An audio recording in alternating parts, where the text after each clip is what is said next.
recording.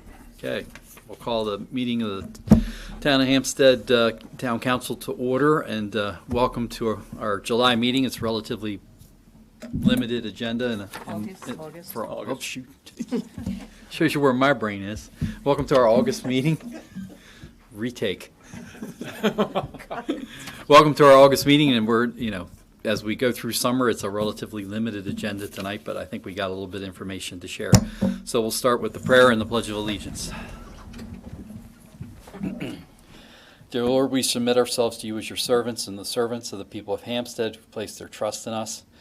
Please allow every word that is spoken and every action taken to be in the best interest of Hampstead, and for everyone gathered here this evening to be a stabilizing influence in these unsettled times. O Lord, bless this meeting and our town. Amen. Pledge.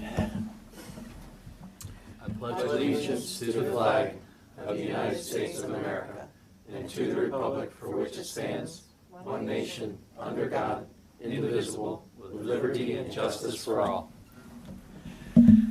I was thinking about everything that had happened since July. Like nothing has happened in politics or in the world in the last month at all. So here we are in Hampstead. Things are plugging along. Jim, we'll let you do the roll. Mayor Nevin. Here. Councilmember Barrett. Here. Councilmember Painter. Here. Councilmember Thomas. Here. Councilmember Unglesby. Here. And Councilmember Zolman. Here. All right, everybody's here and present, accounted for. The guy behind the dark shades, that's Wayne over there. All right, minute approvals from the council meeting on July 9th. So moved. Second. Any discussion? All those in favor? Aye. Anyone opposed? Thank you. Jim? Alrighty. So our water system centralization and modernization project, MDE is currently reviewing our revised documents for the pipeline construction and GAC equipment. We hope to have their approval in the next week, which would allow us to advertise for bids on both projects by the end of August. I can revise that because I got an email at 5:45 this evening. MDE has some additional changes and wants to see new proofs, so we're probably going to move that back a week now. The site plans for the 4 water treatment plants will be submitted to the county for review this week and introduced to the Hampstead Planning and Zoning Commission later this month. This Thursday, town staff will meet with our engineering teams to go over the 85% complete construction plans. Due to a misinterpretation of the EPA guidelines for this grant, we will not be able to start construction of the pipelines in calendar year 2024. We believe that we would be able to start construction after MDE approved the contract documents and before the state's Board of Public Works approved the project, but we just learned this is not the case. We must wait until we receive BPW's approval. Now, honestly, we can start in advance, but they're not going to reimburse us for anything we spend before BPW's approval, so we're going to wait. Wise. Thank you. Excuse me? Wise. Yes, Thank very you. wise. It wasn't even a choice. This will result in an approximate 9-week delay in issuing the notice to proceed to the pipeline contractor. We're now looking at breaking ground in late January or early February of 2025. Antietam Broadband is currently working in the Roberts Field development. Roberts Field is Sector 6 of the project. The last phase after that is Sector 7, which is Main Street and side streets off of it. And the majority of the Main Street work will be overhead, very little underground work. Antietam is hoping to be able to provide services to homes in town in the late fall. The request for bids has been released for the town fall paving project. The roads to be paved in this project include Upper Beckleyville Road, East Alley, Willow Street, and Saxon Court. The bid opening is scheduled for September 6th, and results will be presented to council on September 10th for approval. Tom Delbliss has been coordinating with property owners, MDE, Carroll County Board of Health, and a well drilling contractor to secure permits and dates to fill to do some exploratory wells. We hope to be able to drill the exploration wells next week. Also just heard today that we're looking to do it, start on Monday, the 19th. The railroad crossings. So Mr. Harrell brought it up last month, and so we've been trying for a couple of years to get the problem addressed. I think the next morning I got an email from CSX saying they were coming finally to do it. They did the Shiloh Avenue Railroad crossing, took all the old broken ties out and put new ties in. They also added cold patch to problem areas on the north and south Main Street crossings. The contractor responsible for this work is trying to secure more ties to properly fix the southern crossing. He also told me that we're on the CSX schedule for next year to have all the crossings totally replaced and rebuilt. Whether that happens, I don't know. We've been told that for a year or so. Finance, Cheryl continues to work on closing out fiscal year 24 in preparation of the annual financial statements. The auditors are scheduled to come into the town office the week of September the 9th. The Hampstead Main Street Partnership, they continue to plan for Fall Fest, which will be held on October 12th. The event will feature live music, vendors, fall-based activities for kids, a hayride, and a beer garden. The event will take place on the grounds of War Memorial Park, St. John's Church, and Matthews Tire. And then just a reminder, the town offices will be closed on Monday, September 2nd, in observance of Labor Day. And that's it. Questions for Jim as summer flies by? Okay, oversights. Diane? Thank you to everyone who came out to support the farmers market during the 2 weeks at our temporary location. We will now be back at our regular location by the water tower for the remainder of the season. This Saturday, August 17th, Hampstead Marketing and Design will be hosting a youth day for young entrepreneurs at the market.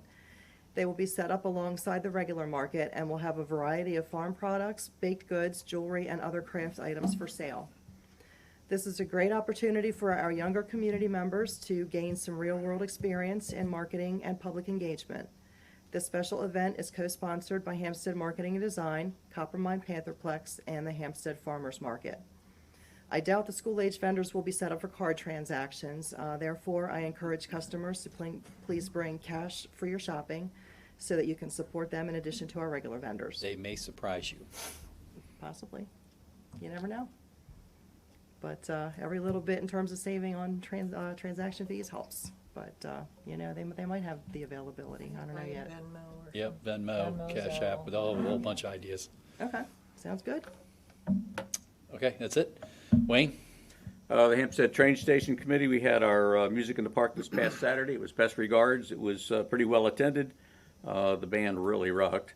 And then coming up on the 24th of this month, we have Mark Bale and the Bourbon Country Band. It's a country band, and they are really good.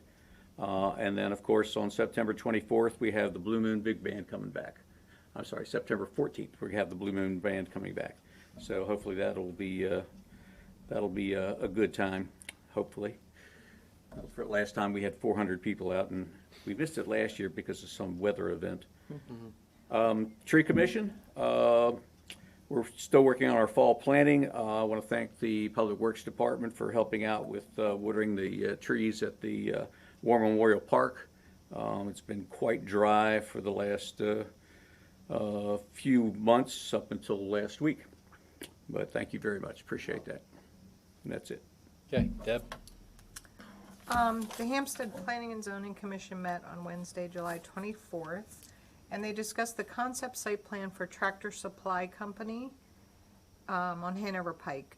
Adequate facility study was complete with no issues, and they did discuss the fact of the speed limit possibly going from 40 down to 30 for discussion for the council at some point, just because of the increased traffic. The concept site plan for the Wise Gas and Go at 721 Hanover Pike was introduced, and Jim and Elizabeth were going to review that, and they're going to have the same hours as the grocery store. And finally, the introduction of Chapter 4 of the Community Comprehensive Plan Demographics and Projections, which will include the census data. 2 more chapters to go. Can't wait to read this opus.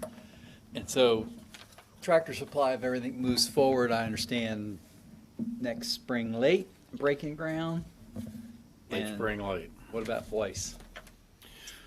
Probably a very similar timeline. Not as difficult a project, a smaller footprint. I could see it in the same timeline, late spring. All right. And then Hans, same time, right? Yep. Possibly. Some moving some dirt around in Hampstead. All right. some good news. Dave? Just real quick, this Saturday at the Richards Family Cemetery, we're going to be having a cleanup for the summer and working on redoing some paths. So if anybody has time, 9 a.m. sharp, we're going to be, Mormon Church is going to be helping us with some missionaries. They're going to come out and help us work there. So if you can come, I'll see you then. Thanks. And finally, Ben. Okay, for July's water usage, it was 371,000 gallons per day. In August, so far, we're at 370,000 gallons per day. Rainfall for July was 2.93 inches, and so far for August is 9.31 inches. So we're doing good with rain No again. drought.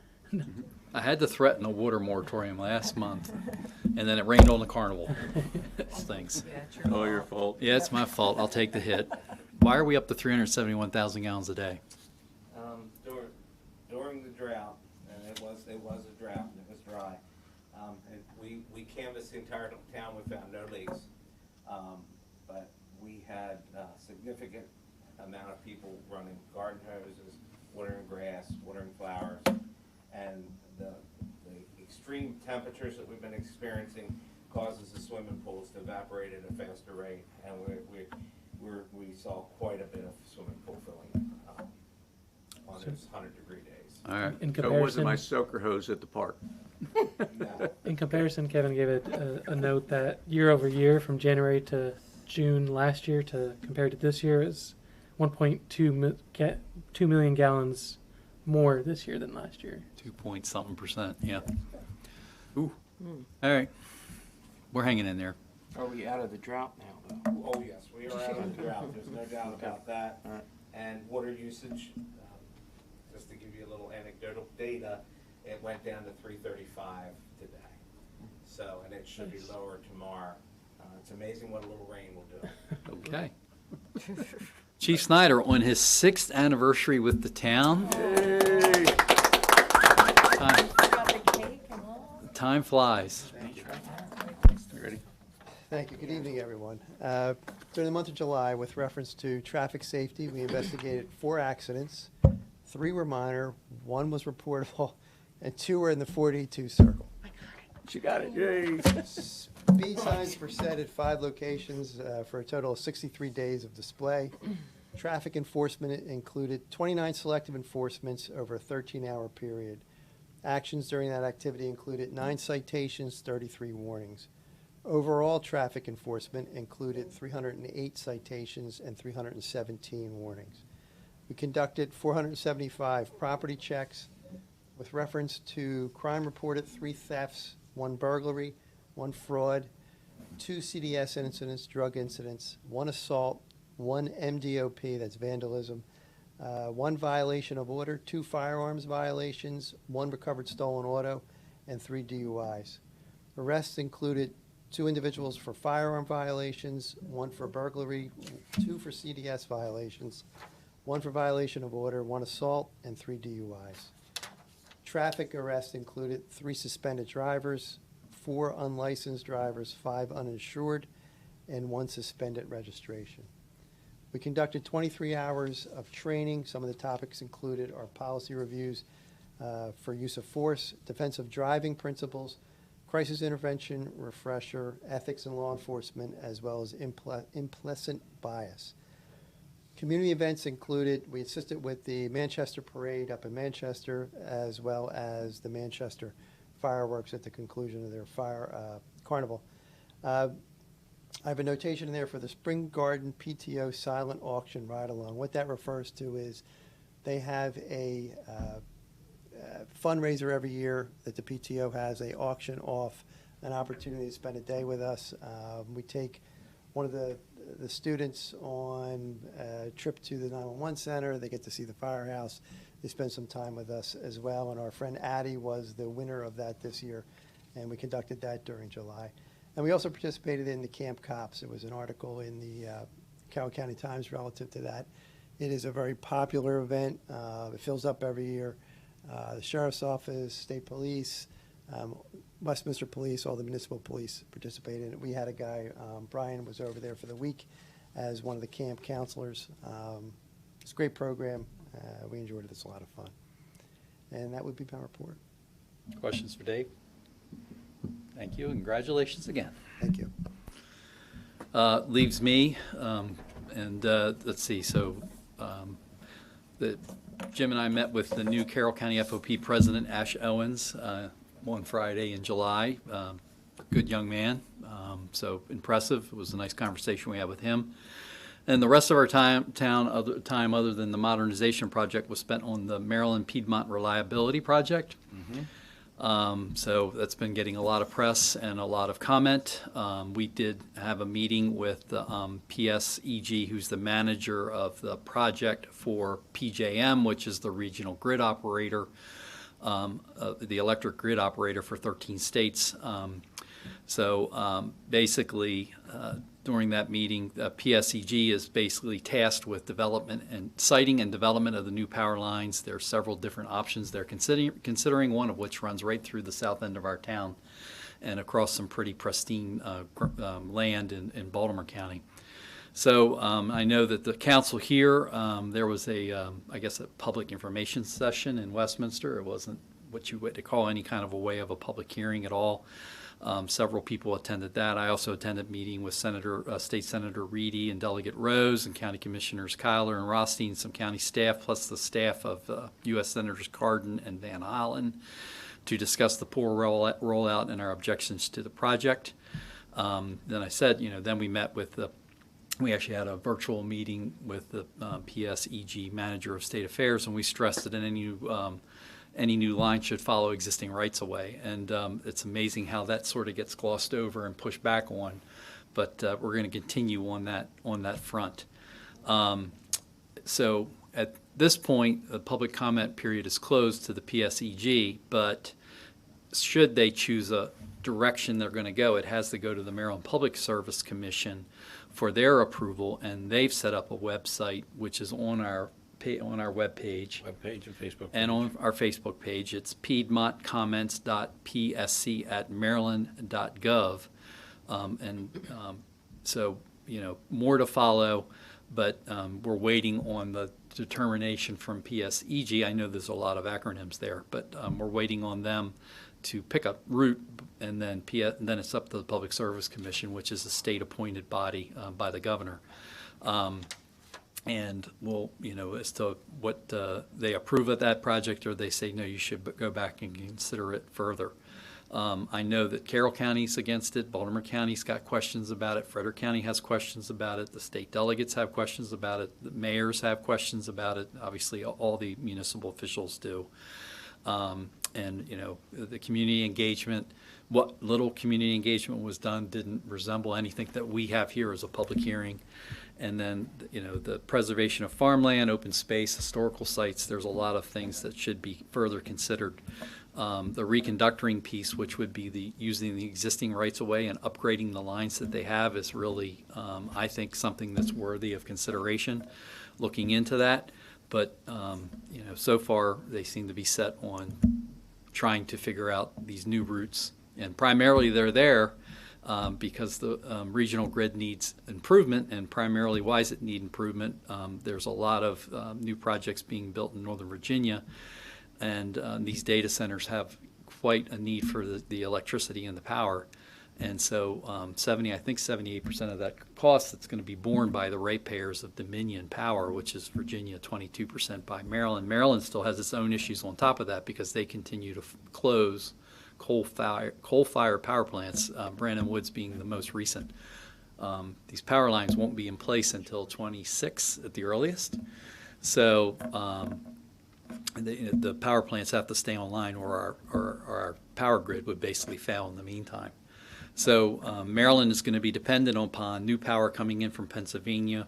Pennsylvania has an endless supply of it between their nuclear power plant at Peach Bottom and Peach Bottom or Peach Blossom, one of them. Peach Bottom. Bottom. And then they also have fracking. So, they are a wealth of energy, but it all has to come south. And we're the southern tier of that, which is Maryland and Virginia. So, whether it's just these power lines or additional power lines coming, there's a lot of power need in Maryland because they've shut down the power plants here. And, solar and wind aren't going to cut it for these data centers. So stay tuned. Like I said, keep abreast of it.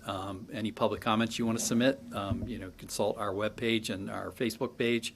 I will say once we posted our letter to the Facebook page, it was viewed quite, for what we do here, typically it was an extraordinary number of people who viewed it and shared it. So there's a lot of people considering this, looking at it, and rightfully concerned about it. We also have several people a day come into the town hall asking for information about it. So everyone, it seems like most people are aware of it, and of course, no one is in favor of it. And everyone's just looking for more information about the possible project. Yeah. So more to follow. We'll keep up as we learn more information. I know there's going to be a session in Westminster on next Thursday, the 22nd, at the Carroll County Farm Museum.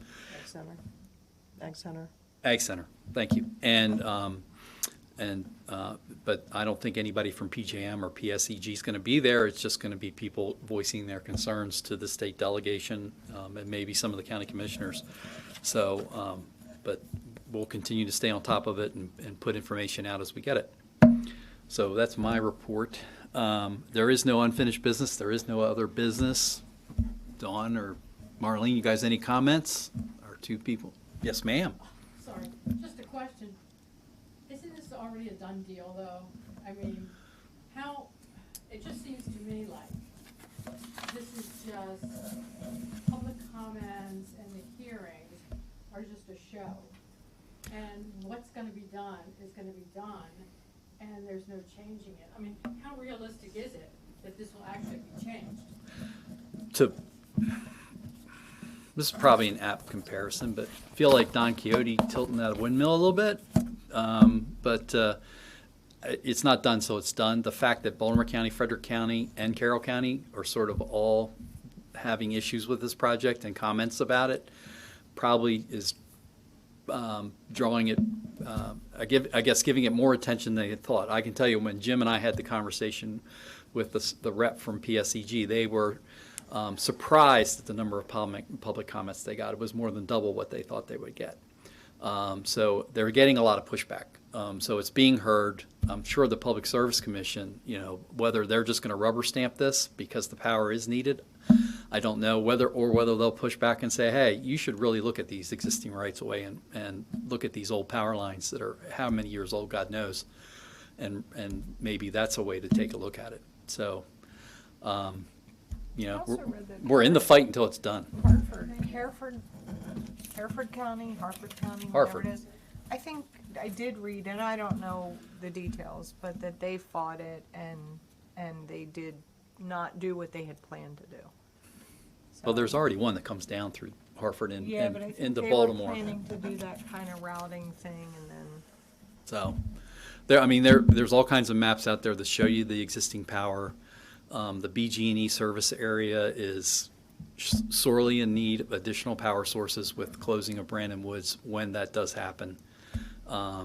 It's not going to, I think they had originally planned for it to happen next July. That cannot happen because the grid would fail. It's just the power is what's supplied versus what's demanded is that tight. Plus, Maryland wants to push everybody to electricity, right? They want to take gas out of the cars. They want to take gas out of your houses.